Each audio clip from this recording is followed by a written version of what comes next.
Hey guys, so Zulrah can be pretty difficult whether if you're new or experienced at killing him. It's just difficult and you can't help some things that happen in a fight, but on the other hand you can help a bunch of things that happen in a fight.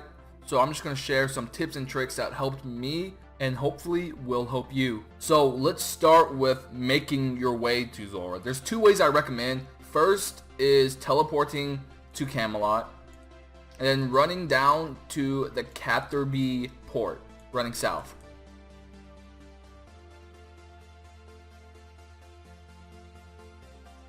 Alright, once you're here, just go ahead and charter over to Port Tyrus. And once you are in Port Tyrus, go ahead and run south again and you will practically be there.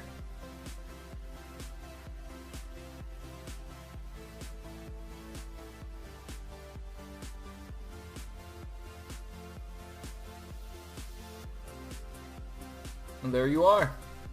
The second way I recommend is using a fairy ring. This is probably the quickest way to get to Zulrah without using a teleport. And just find any fairy ring you can go to. The one I like to use is the one in Relica.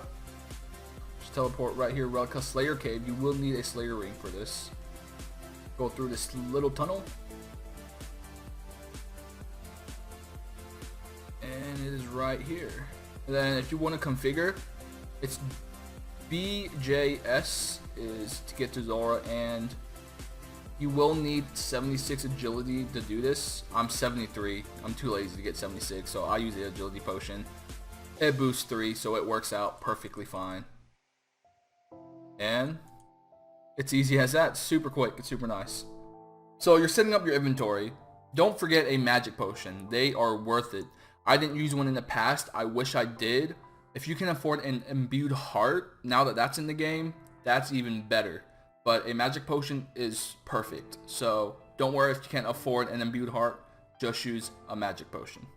For the longest time, I didn't know this, but if Zulrah is in melee form, there are actually save spots that you can use to avoid damage by not even moving. If there aren't any smoke clouds in your way, you can just stand still and the melee form will not hit you. The safe spot for the east side is here. And for the west side is right here. A big issue I believe people have is when Zulrah's magic form is on the south side of the map with toxic clouds in front of him. And people have problems when they switch to range and they start attacking and their player goes inside of the toxic clouds. I'll give you guys an example right here.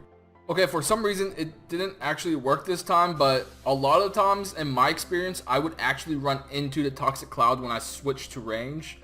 But just stand where my player is, so click on that block and you should be good to go. You should be able to attack that magic form without taking any toxic cloud damage. Okay, so once I got the hang of Zulrah, I was like, cool, I can get, a good amount of kills before I die. But I still died quite a bit. Now the reason being is we all know that the mage form can shoot a ranged shot, but I didn't know at the time that it could max a 41. So I would die by like a 40 out of nowhere, 41 out of nowhere, 35s.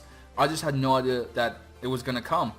And then, I just looked it up, saw that, and decided to keep my health above 41 at all times. And that eliminated most of my deaths. Now I just die from him spamming his range shot over and over and over and hitting super high. But that's something that we cannot control, and it's unfortunate. So just bring some Coambrons and you should be golden. Okay, we're going to hit up the Jad phase that causes me the most trouble when I started. There's two of them, but the one that I'm going to be talking about is on the west side. So I think that's the one that everyone encounters more. So the West Jad phase will start with range first, so make sure you switch to range, and then you switch to magic, and then range, then magic, and then range. It's going to attack you a total of 10 times, and after the 10 times are done, you're going to want to run back around all the way to the east side. That's where you want to go, so you can avoid any smoke cloud or toxic clouds, and just take it easy from there. If you don't go around and you stay around that side, it's going to be really hard because you have to dodge the melee hits and you'll be in the toxic clouds taking damage. I didn't attack Zulrah here just so I wouldn't kill him. I want to show you guys what to do after the 10 hits.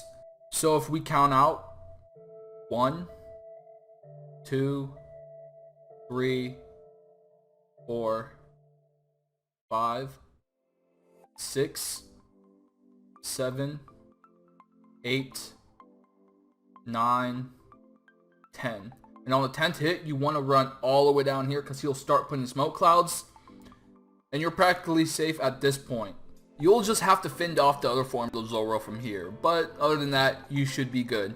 So that wraps up the tips and tricks. These are things that I actually used and worked on to make me better. And I'm getting about 2 to 3 kills per trip now, which is okay. I know it really depends on the type of gear you're using, but just keep working on it, guys. You guys will get the hang of it. Thanks for watching. If you guys enjoyed, don't forget to drop a like and subscribe for more future videos. And I will see you guys in the next one. Later.